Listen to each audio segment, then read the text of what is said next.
பெற்ற தாய்தனை மக மறந்தாலும் பிள்ளையை பெரும் தாய் மறந்தாலும்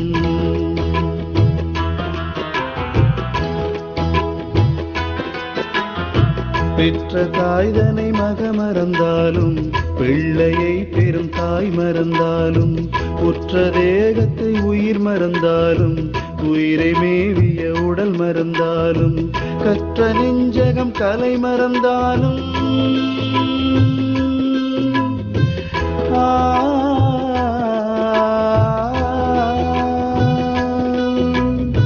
கற்ற நெஞ்சகம் கலை மறந்தாலும் கண்கள் நின்று இமைப்பது மறந்தாலும் கற்ற நெஞ்சகம் கலை மறந்தாலும் கண்கள் நின்று இமைப்பது மறந்தாலும்